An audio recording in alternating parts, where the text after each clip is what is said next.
Ossinovskit kaasata, siis me alati selle peale mõtleme, et aitäh, Aleksei juba ette ja palun, nüüd on lava teie.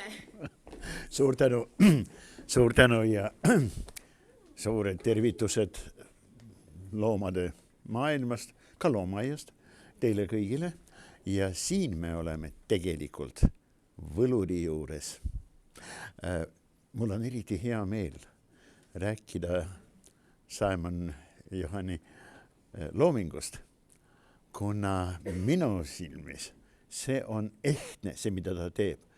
Süranimalism, aga see on fotomaal. Kõik nad on Photoshopi abil monteeritud, loodud. Nad ei ole kollaažid kui sellised. Siin on tegemist palju sügavama loomingulise protsessiga, kuid nad ei ole reaalsed pildid, nagu ongi siin juba öeldud, loodusest, kuid need on tõesti konkreetsed reaalsed loomad ja muidugi taimed. Miks mul on nii hea meel sürram animalistikust, fotomaalist rääkida just nimelt 24. aastal. Sürrealismi manifest ilmus täpselt 100 aastat tagasi. Ja võib-olla alustaksime, kui te lubate, alustaksime sellest teosest. See on loomulikult zebra. Ja kuigi tal on enamasti greevisebra omadusi, ta päris kindlasti, tal on üht-teist böömisebrast ja burchellisebrast, 3 liigist on zebrad maailmas, loomulikult nad on hobuslased, 9 alamliiki ja ükski nendest alamliikidest ei ela metsas. Kunstnik pani see oma zebra, mis on kahtlemata loodud mitme looma fotost, mitmest loomast tehtud fotodest, sest selline varjude paigutus reaalses elukeskkonnas zebra peal ei ole võimalik. Kõik zebra liigid, alamliigid elavad avamaastikus. Ja see on mõistatus. Suur maagiline mõistatus. Kuidas on võimalik, et suur loom, kes veedab päris palju aega, otsides toitu ja kõik hobuslased, kaasaegsed hobuslased igal juhul, on absoluutselt geniaalsete lõike, ja mitte ainult lõike, kõikide hammastega, mis sobivad suurepäraselt selleks, et toituda roht taimedest. Muidugi nad söövad teisi asju. Hobused on võimelised, kui nendele serveeritakse ja antakse võimalus sööma, nad lähevad sellest hulluks, aga mitte kauaks. Toorest verist liha, kuid rohtaimedest võtavad hobuslased kõik viimast. Hobused võivad toituda 5 millimeetri kõrgustest rohtaimedest ja ükski taim ei ole vigastatud. Hommikuks kõik need söödud lehtedega, eks ole, liblekestega rohtaimed hommikuks on sama kõrged kui mitte kõrgemad. Geniaalne leiutis, aga muidugi avamaastiku jaoks.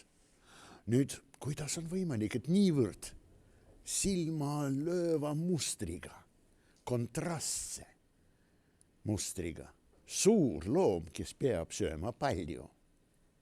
See tähendab, ta peab liikuma.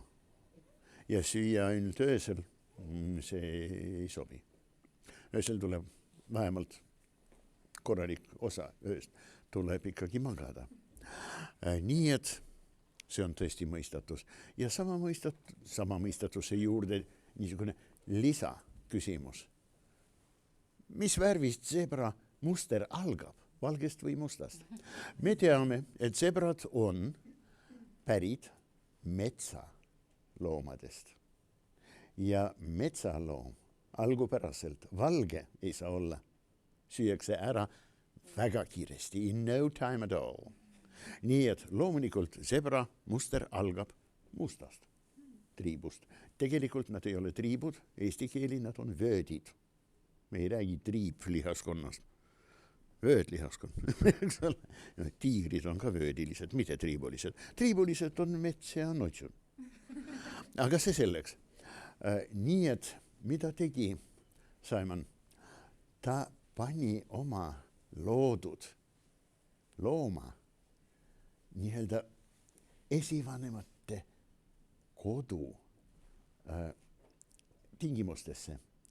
Ja me näeme ideaalselt, et muuseas metsas selliste lehtedega taimi ka eriti ei ole.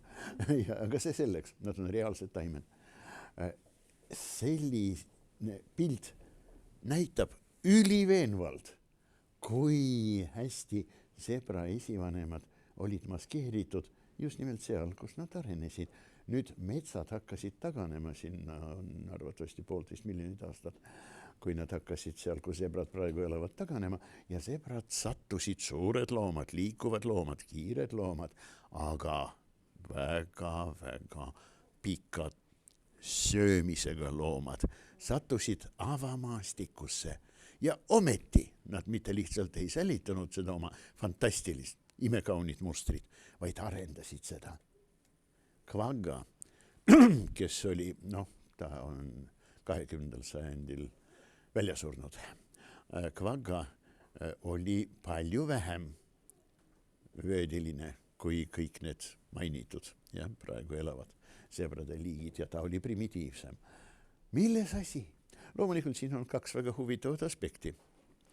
Esimene, savanni, Aafrika savanni kohal, kõrbe kohal, ka mägedes, päevasel ajal õhk virvendab, kuum on ja virvenduse lainepikkus on täiesti võrreldav selle zebra mustri käiguga, selle vahega 2 musta vöödi vahel. See tähendab, et see muster töötab nagu difraktsioonivõrk. Juba 100 meetri kauguselt meie või mõned lõvid või hüäänkoerad või leopardid või hüäänid ise, kes on päris kiskjad, väga andekad, ma pean ütlema, tunnistama, on väga andekad ulujahipidajad, on need kuni 90-kilosed tähnikhüäänid, minu lemmikud, aga see on juba teine teema. Igal juhul kõik näevad neid zebrasid, aga keegi ei saa olla kindel, kas ta näeb 1 zebrat või 2,5 zebrat või seal on 3 zebrat, igast ühest on näha midagi. See ei tekita kindluse tunnet kiskjal. Ja kiskja, kütt, ei tohi teha vigu, sest ta ei tohi saada vigastusi ja ta ei tohi raisata energiat. See on üks asjaolu. Teine ja võib-olla palju tähtsam asjaolu zebra mustri juures on see, et see on kahtlemata aposemaatiline. Metsas teda lihtsalt ei ole näha ja kõik parasiidid, igasugused moskiitod ja loomulikult metsakaanid, troopilise metsa lehtedel on väiksed nagu küsimärkvad sellises poosis kaanid, kes tajuvad suurepäraselt midagi, keegi soe ja ilmselt maitsev on minu all, siis nad kukuvad peale, võtavad lonksu ja hampsu. Kuid avamaastikus see muster lööb silma kellele? Me rääkisime kiskjatest, eks ole, aga see lööb silma tsetse-kärbestele. Tsetse-kärbsed, Glossina hypoglossa, on kohutava haiguse kandjad, tekitajate kandjad. Ja need kärbsed päevasel ajal lendavad umbes 10 meetrit pluss miinus mõni meeter siia sinna kõrgusel ja nägemise järgi peamiselt päevasel ajal savannis, kõrbes või mägedes, mägedes neid eriti ei ole, otsivad endale peremeest, kellest seda sama hampsulonksu võtta. Kui nad näevad ookervärvi ühtlaselt pruunikad antiloobi, hurraa, saab söönuks, näevad inimest, suurepärane, pealegi serveeritud. Milles probleem? Kui nad aga näevad seda mustrit, siis nad õudusest kaovad sealt, sest vana kindel instinkt teavitab neid. see on erilane ja tohutu suur. Kas Simon mõtles selle peale või mitte? Ma ei tea, mu sõbrad. Loomulikult ma ei tea. Kuid ma räägin teile, milliseid assotsiatsioone, mõtteid, tundeid tema fotomaalid kutsuvad esile minul, kes ma olen zooloog, aga ma olen joonistav zooloog, kirjutav zooloog, uuriv. Ma olen jutukas zooloog. Aga eelkõige ma olen siiski uuriv zooloog, nii et andke mulle andeks, kui ma natukene võib-olla liialdan just nimelt zooloogiaga kõiki seda kommenteerides. Teine või ütleme nii, viimane selline tunnemõte, mis just see pilt, ja ma ütlen teile kohe ausalt, see on minu lemmik selle näituse pildide seast.